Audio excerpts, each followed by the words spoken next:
Егер сен батпақтың ортасында жалғыз тұрсаң, кенеттен алдыңнан динозаврға ұқсайтын, бойы 1,5 метрге жуық, көзін бір нүктеге қадап, мүлде қимылдамай тұрған құсты көрсең, не істер едің? Ол саған жай ғана қарап тұрады. Бірақ сол көзқарастың өзі адамды қорқытады. Себебі бұл құс кәдімгі құсқа емес, миллиондаған жыл бұрын жоғалып кеткен ежелгі мақұлыққа ұқсайды. Бүгін біз әлемдегі ең қорқынышты әрі ең ерекше құстардың бірі китоглав туралы айтамыз. Негізгі бөлім.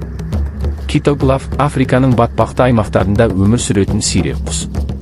Оның аты кездейсоқ қойылмаған. Себебі оның басы китке, ал тұмсығы алып аяқ киімге ұқсайды. Сондықтан ағылшынша оны shoebell, яғни аяқ киім тұмсық деп атайды.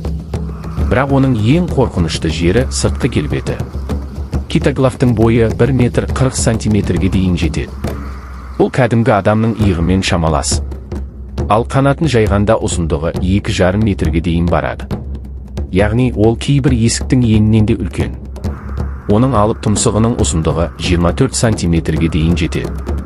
Бұл кәдімгі асхана пышағынан да ұзын. Ең қызығы, ол ұшып жүргенде де емес, қимылдамай тұрған кезде қорқыныштырақ көрінеді. Китоглав кейде бірнеше сағат бойы бір орында тапжылмай тұра алады. Ол тіпті көзінде сирек жыпылықтатады. Адамдар алғаш көргенде оны мүсін немесе робот деп ойлайды. Бірақ ол жай ғана тұрмайды. Ол аң аулап тұр. Китоглавтың негізгі қорегі балық. Бірақ жай ғана кішкентай балық емес. Ол үлкен жайындарды, жыландарды, бақаларды, тіпті кішкентай қолтырауындарды да жей алады. Иә, сен дұрыс естідің, кішкентай қолтырауындарды. Ол өз жемтігін ұстау үшін ерекше әдіс қолданады. Алдымен бірнеше минут, кейде бірнеше сағат қозғалмай тұрады. Батпақтағы балық оның жанында қауіп жоқ деп ойлайды. Сол сәтте китоглав бірден алға ұмтылады. 1 секунд. Тек 1 секундтың ішінде оның алып тұмсығы суға кіріп кетеді де, балықты іліп алады. Ол өте дәл шабуыл жасайды. Қате жіберуі өте сирек. Сол үшін көптеген ғалымдар китоглавты батпақтың үнсіз аңшысы деп атайды. Бірақ бұл құстың тағы бір қорқынышты қасиеті бар. Ол дыбыс шығарғанда кәдімгі құс сияқты сайрамайды. Китоглав тұмсығын бір-біріне қатты соғып, пулеметке ұқсайтын дыбыс шығарады. Тақ-тақ-тақ-тақ-тақ. Егер оны түнде естісең, ол ормандағы бір қорқынышты құбыжықтың дауысы сияқты естіледі. Кейбір адамдар бұл дыбысты естігенде, жақын маңда біреу ағашты балғамен соғып жатыр деп ойлайды. Тағы бір қызығы, китоглав адамдарға сирек шабуылдайды. Керісінше, ол адамға ұзақ қарап тұрады. Кейбір зоопарктерде адамдар китоглавтың алдына барып басын иеді. Ал китоглав та басын жайлап төмен түсіріп, сәлем бергендей болады.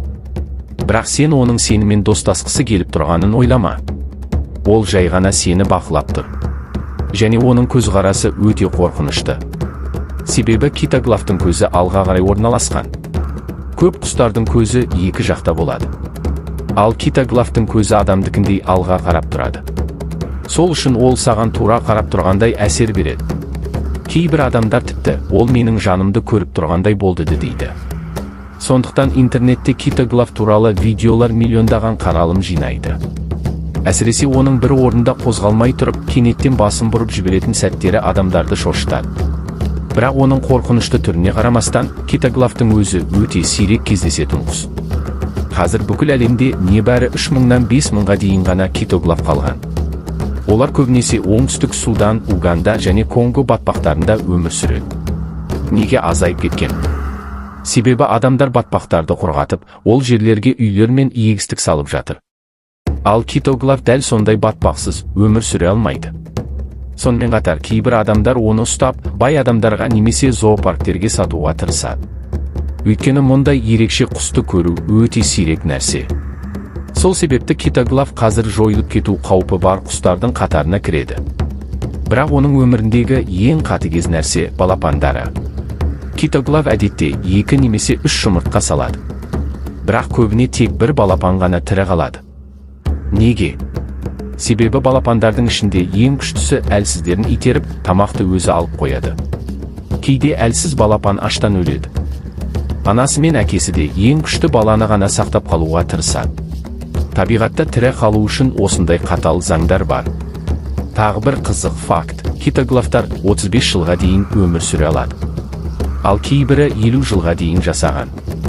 Яғни сен туған кезде көрген китоглаф, сен ересек болғанда да тірі болуы мүмкін. Көп адамдар китоглафты көргенде, бұл шын құс емес, бұл динозаврдың ұрпағы дейді. Шынында да ол қазіргі заманға емес, өткен заманнан келгендей көрінеді.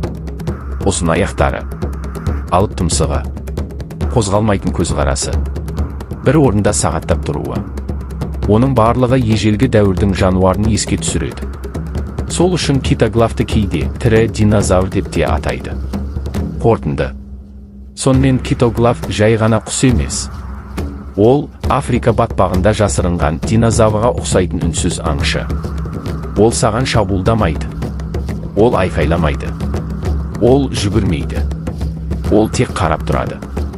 Ал дәл сол көзқарас оның ең қорқынышты қаруы болуы мүмкін. Егер сен түнде батпақта жалғыз қалып, алыстан тақ-тақ-тақ деген дыбысты естісең, артқа қарама.